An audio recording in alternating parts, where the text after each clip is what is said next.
ভূটানৰ his মেজেষ্টি king of Bhutan তেখেতক welcome কৰিছোঁ।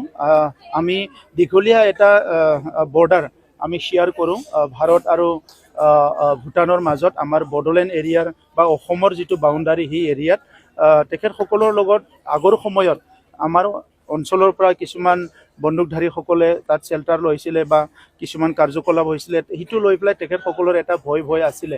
কিন্তু আমাৰ প্ৰধানমন্ত্ৰী নৰেন্দ্ৰ মোদী ডাঙৰীয়াৰ নেতৃত্বত, গৃহমন্ত্ৰী অমিত শ্বাহ ডাঙৰীয়াৰ নেতৃত্বত আৰু অসমৰ মুখ্যমন্ত্ৰী ডক্টৰ হিমন্ত বিশ্ব শৰ্মা ডাঙৰীয়াৰ নেতৃত্বত যেতিয়া আমাৰ অঞ্চলত স্থায়ী শান্তি আহিল, NDP মূল খুঁটিলৈ আহিল, তেতিয়া ভূটান ৰাজ্যখনে খুব ভাল পাইছে।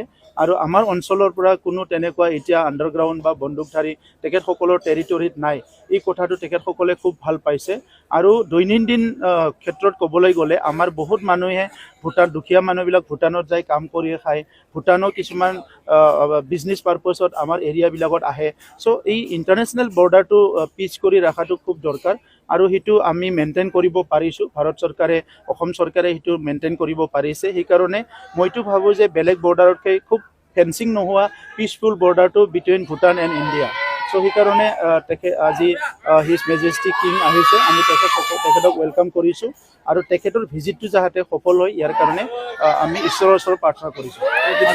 বডোফা উপেন্দ্ৰনাথ ব্ৰহ্মৰ নামত আমি যিটো super 50 medical, super 50 engineering, super 50 APSC, super 50 UPSC যোৱা বছৰৰ পৰা আৰম্ভ কৰিছিলোঁ। আমাৰ ফাৰ্ষ্ট বেটছ যোৱা বছৰত, এই ফাৰ্ষ্ট বেটছৰ পৰা আমি যিটো গম পাইছোঁ প্ৰায় 28 জন আমাৰ ছাত্ৰ ছাত্ৰীয়ে প্ৰথমত প্ৰিলিম ক্লিয়াৰ কৰিছিলে APSCৰ, আৰু যোৱাকালি যিটো ৰিজাল্ট দিলে তাত এই 27ৰ মাজতে 16 জনে ক্লিয়াৰ কৰিলে মেইনছ।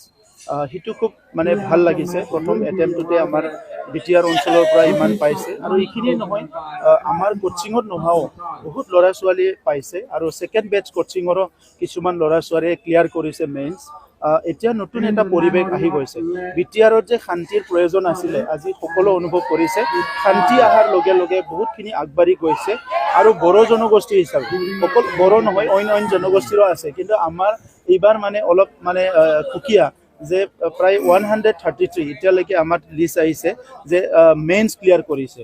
চ' ভাইভাটো নিশ্চয় বহুতে থাকিব।